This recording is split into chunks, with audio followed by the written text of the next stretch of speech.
Students, today we will do chapter number 3, Deep Water, that is written by William Douglas. Let's have an introduction of the chapter. In this story, Douglas talks about his fear of water and how he finally overcomes with strong willpower, courage, hard work and firm determination.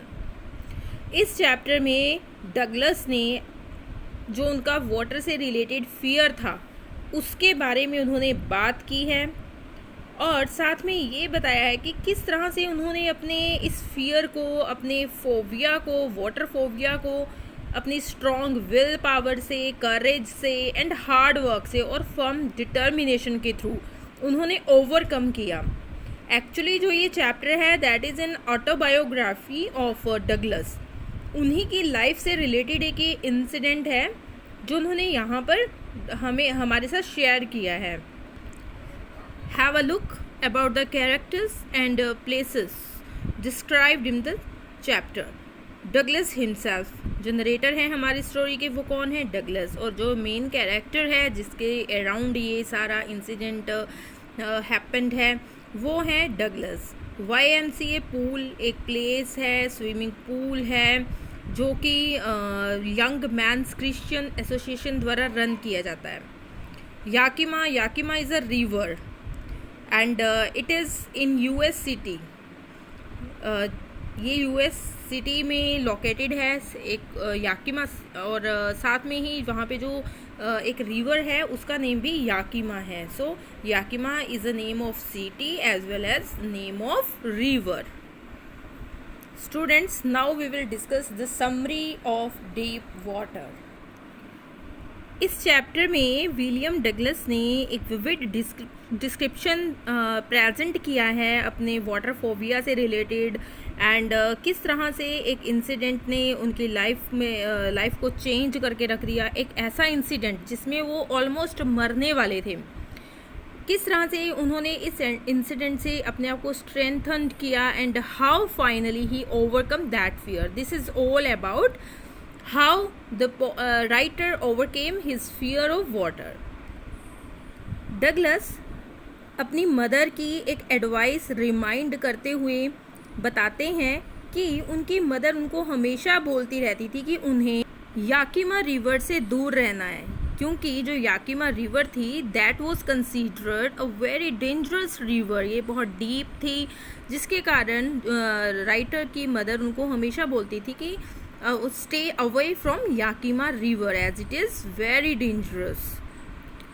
यहाँ पर writer फिर बताते हैं कि किस तरह से जब वो 3 और 4 इयर्स के थे तो वो अपने फादर के साथ कैलिफोर्निया में बीच पे जाते हैं.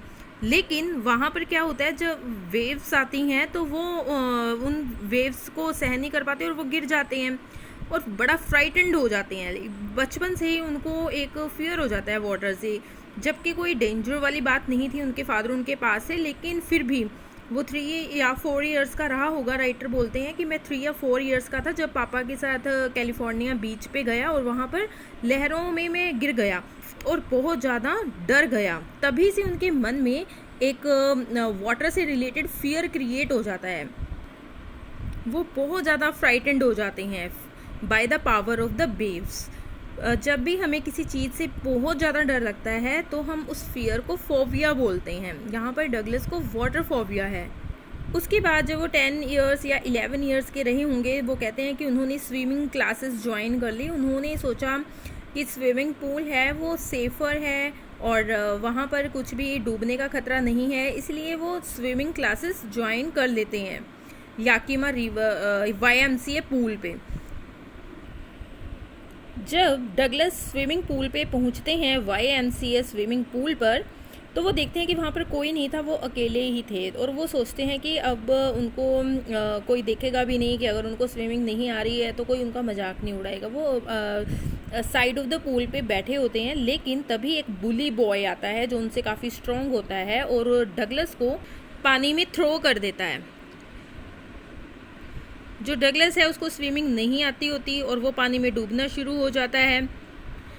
डगलस सोचता है कि वो जब डूब रहा था वो तो उसके माइंड में कई तरह के ख्याल आते हैं कि वो तब मर जाएगा, लेकिन फिर भी वो अपनी स्ट्रेंथ बनाए रखता है और वो कहता है कि भी मैं जब नीचे पहुंच जाऊंगा तब मैं जो बॉटम है उसके ऊपर एक जंप करूंगा और बॉटम पे जंप करके मैं ऊपर पानी के ऊपर आ जाऊंगा।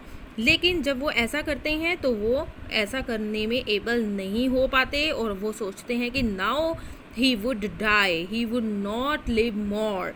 उनको ऐसे लगता है कि जैसे डेथ उनके सामने खड़ी हो और वो बहुत ज़्यादा डर जाते हैं और वो ऐसे लगते हैं, उनको होता है कि मैं किसी ना किसी चीज़ को ग्रैब कर दूँ, पकड़ दूँ, लेकिन उनको कुछ भी नहीं मिलता, वाटर ही वाटर होता है सारी जगह और वो सफोकेट होना शुरू हो जाते हैं। वो अपनी आर्म्स को मूवमेंट करते हैं लेकिन डेस्परेटली वो कुछ अपने आप को सेव करने के लिए कुछ नहीं कर पाते हैं और वो अगेन नीचे बॉटम पे ही पानी में पहुंच जाते हैं। उनको सांस लेने में दिक्कत होनी शुरू हो जाती है और फिर वो अपनी जो स्ट्रेंथ है उसको लूज़ होना उनका स्टार्ट हो जाता है। उनकी स्ट्रेंथ सारी ख़त्म होनी शुरू हो जाती है। उनको लगता है कि जो उनके लिम्स हैं वो लाइफलेस हैं, ऐसे लगता है कि जैसे उनमें जान ही नहीं रही हो। तो इस तरह से उनकी सिचुएशन काफ़ी क्रिटिकल हो जाती है। He was almost dead and the next thing which he can remember is lying beside the pool। फिर उत्तर बताते हैं कि जब वो पानी में डूब रहे थे तो वो अपने आप को बिल्कुल ही डेड पाते हैं और जो वो कहते हैं उसके बाद उन्हें कुछ याद नहीं है कि उनको किसने पानी से बाहर निकाला।